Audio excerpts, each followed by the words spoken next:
अपने पति को दूसरे शहर में काम करने के लिए भेजकर अपने जेठ के साथ मैं बंद कमरे में, तभी जेठानी देख लेती है और कहती है कि तुझे मेरा ही पति मिला था क्या? तेरा पति तो तेरे साथ में रहता नहीं है, तो तू मेरे पति पर ही डोरे डाल रही है। तुझे बिल्कुल भी शर्म नहीं आई यह सब करते हुए?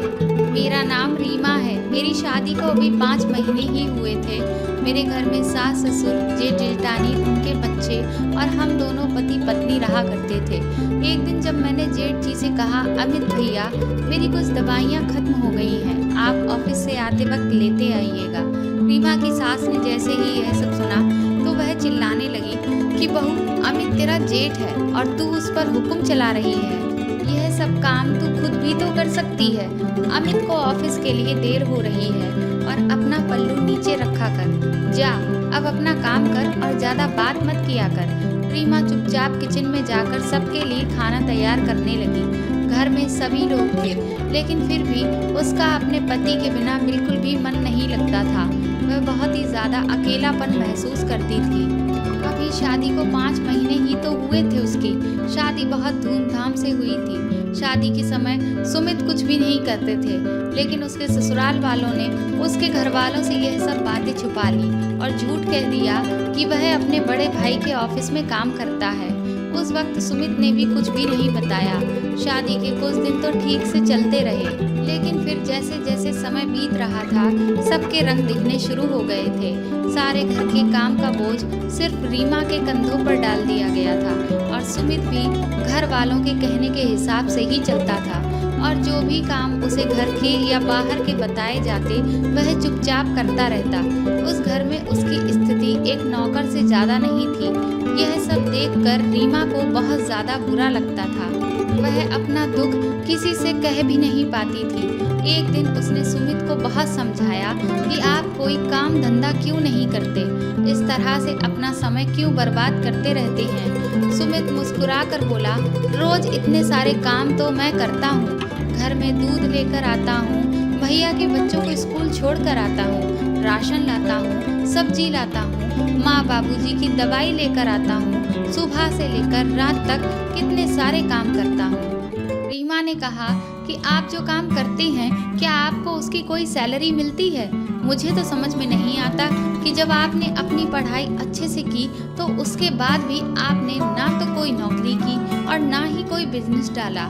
रीमा की बात सुनकर सुमित ने कहा कि मैं नौकरी के लिए बाहर गया था, लेकिन वहाँ अकेले में मेरा मन ही नहीं लगा, तो भैया ने भी कहा कि घर वापस आ जाओ, इसलिए मैं चला आया। रीमा ने कहा, आप घर के काम कर रहे हैं, लेकिन उसका फायदा क्या है? सुमित बोला कि तुम्हें क्या दिक्कत है, खाने को रोटी तो मिल ही रही है ना।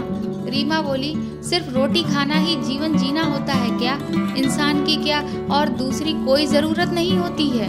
और आप जिस रोटी की बात कर रहे हैं वह रोटी आत्मसम्मान की नहीं है। मैंने कहा, मैं माँ बनने वाली हूँ और मैं चाहती हूँ कि मेरे होने वाले बच्चे की पूरी जिम्मेदारी आप अपने कंधों पर उठाएं। मतलब हम दोनों का खर्चा आपको उठाना होगा और यह आपका फर्ज भी है। मैं हर रोज सास और जेठानी के ताने नहीं सुन सकती कि मेरा पति एक नंबर का निठल्ला है, वह कोई काम नहीं करता है। अब तो इस घर में रोटी खाना भी मेरे लिए बहुत मुश्किल हो गया है। रीमा की बात सुनकर सुमित को गहरा झटका लगा। उसे यह एहसास हुआ कि शायद रीमा ठीक कह रही है। अगर उसे इस शहर में नौकरी नहीं भी मिल रही है तो क्या हुआ, वह दूसरे शहर में जाकर भी नौकरी कर सकता है। सुमित ने तुरंत ही अपने एक दोस्त को फोन लगाया और उससे अपने लिए नौकरी की बात की। अगले दिन शाम तक सुमित के दोस्त का फोन आ गया कि उसके लिए एक नौकरी है, तो वह कल ही वहां चला आए। जब सुमित ने अपने घर वालों को यह बताया कि कल वह दूसरे शहर में नौकरी करने के लिए जा रहा है, तो सुमित की माँ और भाभी दोनों इस बात का विरोध करने लगी। सुमित की माँ ने कहा कि यहाँ तुम्हें दिक्कत क्या है, खाना तो मिल ही रहा है ना, और फिर क्या चाहिए। इस पर रीमा ने कहा कि खाना मिलने के अलावा भी और भी ज़रूरतें होती हैं और अब मैं माँ बनने वाली हूँ, तो मेरे बच्चे की जिम्मेदारी भी तो सुमित को उठानी है। अगले दिन सुमित शहर जाने के लिए तैयार हो गया, लेकिन उसे रीमा की बहुत चिंता हो रही थी। उसने कहा कि मैं तो जा रहा हूँ, लेकिन यहाँ तुम्हारा ध्यान कौन रखेगा। तो रीमा ने कहा कि आप बिल्कुल भी चिंता ना करे, मैं खुद से अपना ध्यान रखूंगी। और फिर अमित भैया भी तो हैं, वह बहुत अच्छे हैं, बिल्कुल बड़े भाई की तरह ही वह मेरा ध्यान रखते हैं।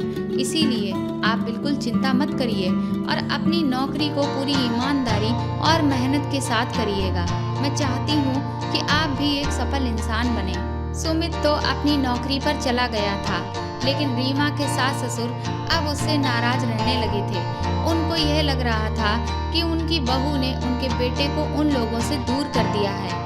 ऊपर से सुमित था तो घर के सारे काम कर देता था। अब यह सारे काम आखिर कौन करेगा?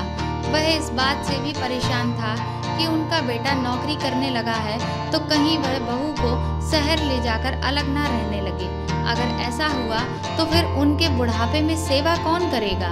भले ही वह लोग अपने बड़े बेटे बहू के साथ रह रहे थे, लेकिन वह अपनी जिम्मेदारी छोटे बेटे और बहू पर ही डालना चाहते थे। दूसरी तरफ रीमा सिर्फ यह चाहती थी कि उसका पति उसकी जिम्मेदारी उठाए। रीमा की सास ने उस पर इल्जाम लगाने शुरू कर दिए और आस पड़ोस में भी यह बातें करनी शुरू कर दी कि बहू तो हमारे साथ रहना ही नहीं चाहती है और इसी कारण उसने मेरे बेटे को हमसे दूर कर दिया है। लेकिन रीमा सब कुछ सहन कर रही थी, क्योंकि वह नहीं चाहती थी कि कोई भी ऐसी बात हो जिससे सुमित अपनी नौकरी छोड़कर यहाँ वापस आ जाए। अब उसे सिर्फ उस घर में अपने भाई समान जेठ का ही सहारा था। वह पेट से थी, इस वजह से बहुत ज्यादा काम भी नहीं कर पाती थी, लेकिन फिर भी सारा काम उससे ही करवाया जाता था। रीमा जब काम करके थक जाती तो अमित उससे कहता है कि तुम थोड़ा आराम भी कर लिया करो।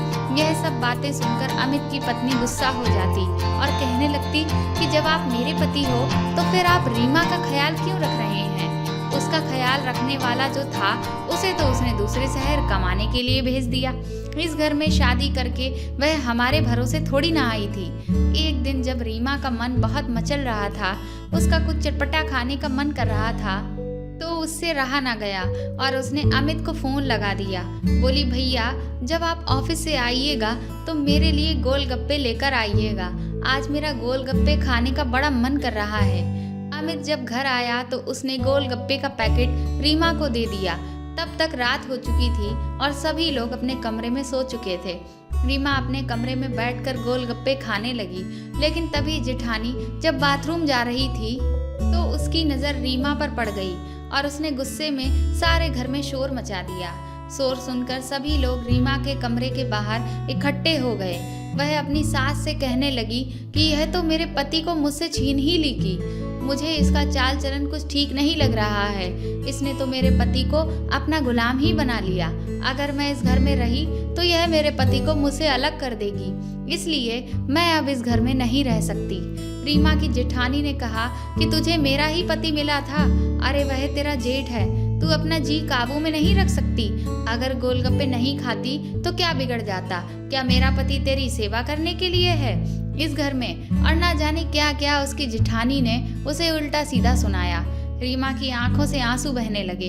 वह बोली, भाभी अगर मैंने भैया से कुछ मंगवा भी लिया तो कौन सी बहुत बड़ी बात हो गई। मैं भैया को दिल से अपना बड़ा भाई मानती हूँ। मेरा तो कोई बड़ा भाई है नहीं। मम्मी भी मेरी बचपन में ही चल बसी थी। मैंने अमित भैया को हमेशा अपने बड़े भाई की नज़र से ही देखा है और इस नाते से मैंने उनसे अगर कुछ मंगवा भी लिया तो क्या हो गया? अब मैं पापा जी को तो बोल नहीं सकती, इसीलिए मैंने भैया से कह दिया। यह सब बातें सुनकर जेठानी गुस्से में तमतमाकर अपने कमरे में चली गई। इधर रीमा की डिलीवरी का समय नजदीक आता जा रहा था। वह अब और भी परेशान रहने लगी थी। वह डॉक्टर के पास चेकअप करवाने हमेशा अपनी सास के साथ जाती थी, लेकिन इस बार सास को अपने गांव जाना पड़ा। रीमा के ससुर ज्यादातर वक्त अपने दोस्तों के साथ ही बिताते। घर में क्या हो रहा है क्या नहीं, इन सब बातों पर बहुत ज्यादा ध्यान नहीं देते थे। एक दिन रीमा की जेठानी जब अपनी सहेली के घर किटी पार्टी के लिए गई तो रीमा को पेट में अचानक से बहुत तेज दर्द होने लगा। जब उसे घर में कोई भी नहीं दिखा तो उसने अमित से कहा। अमित ने तुरंत ही बाइक निकाली और उसे लेकर वह हॉस्पिटल चला गया।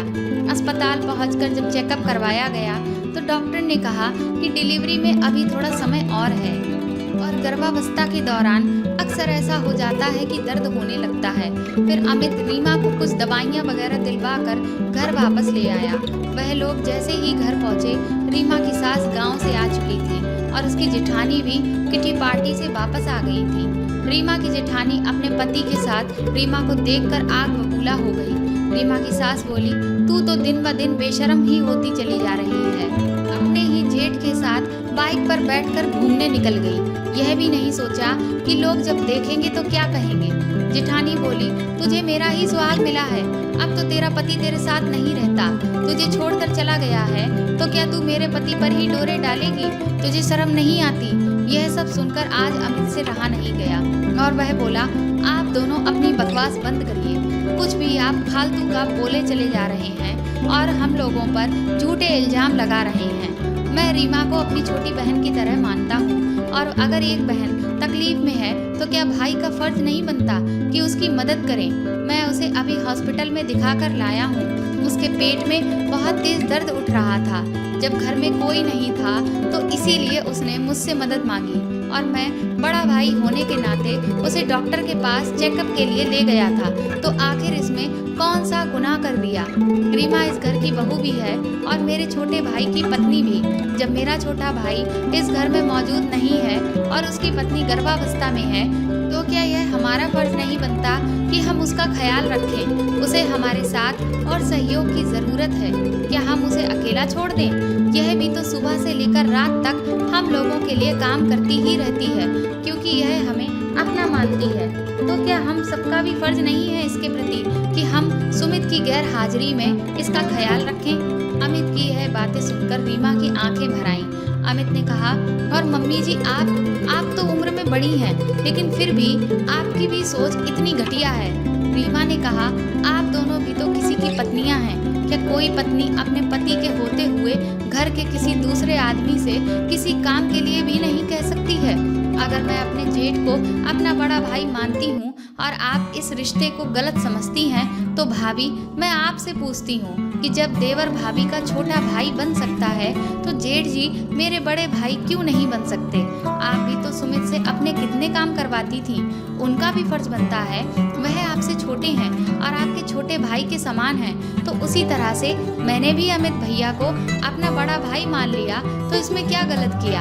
आखिर क्यों हमारे रिश्ते को बदनाम किया जा रहा है? क्या एक छोटी बहन अपने बड़े भाई से मदद भी नहीं ले सकती? और अगर वह इंसान अपने छोटे भाई की पत्नी का ख्याल रख रहा है तो इसमें इतनी बातें बनाने वाली कौन सी बात है? तभी रीमा की सास गुस्सा करते हुए बोली, रीमा तू चुप कर। जेठ कभी भी बड़ा भाई नहीं हो सकता है। जेठ के सामने सर पर पल्लू करना चाहिए और ससुर जी कमरे में होते हैं तो उस कमरे में नहीं बैठा जाता। और तू तो बाइक पर बैठकर अपने जेठ के साथ ही चली गई। अपने मायके के रिश्तों को अपने मायके में ही रहने दे। ससुराल में सबसे शर्म करनी होती है, सबका मान रखना होता है। बड़ा भाई कहकर इन रिश्तों को नकारा नहीं जा सकता है। जब सुमित आएगा तब मैं उससे तेरी शिकायत करूंगी, तब तुझे समझ आएगा हम सबसे छोटी होकर जवान लड़ा रही है। अब सुमित ही आकर तेरी अकल ठिकाने लगाएगा। लेकिन तभी जेठानी बोली, रीमा मुझे माफ कर दो, मैंने अपने पति और अपनी देवरानी को गलत समझा। जेठ भी बड़ा भाई हो सकता है। मुझे अपने पुराने दिन याद आ गए हैं जिन्हें मैं भूल गई थी। जब मैं पहली बार गर्भवती हुई थी तो सुमित भैया ने मेरा बहुत ध्यान रखा था। तुम्हारे भैया तो अक्सर अपने काम को लेकर बहुत व्यस्त रहते थे।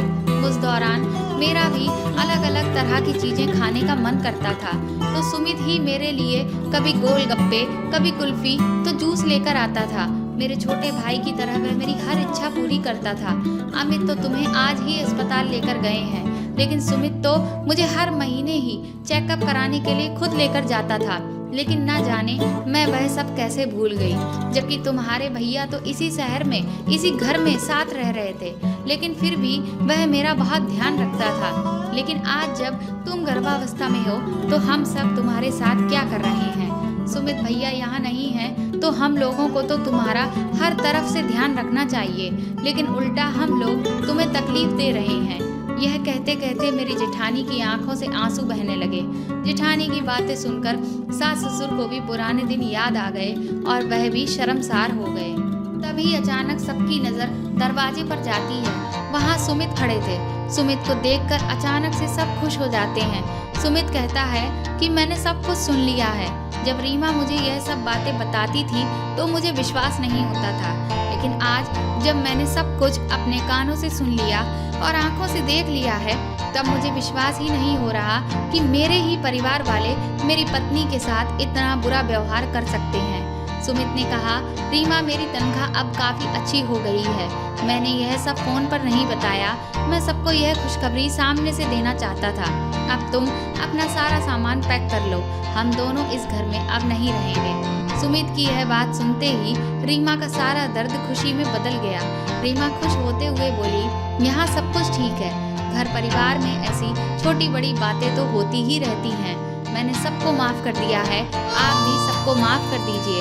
आपकी नौकरी अभी नई नई है और दूसरी जगह घर बसाने में समय लगेगा।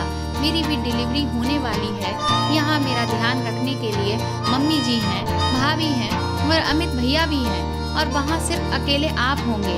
यहाँ मेरा परिवार मेरी अच्छे से देखभाल करेगा, आप बिल्कुल भी फिक्र ना करें।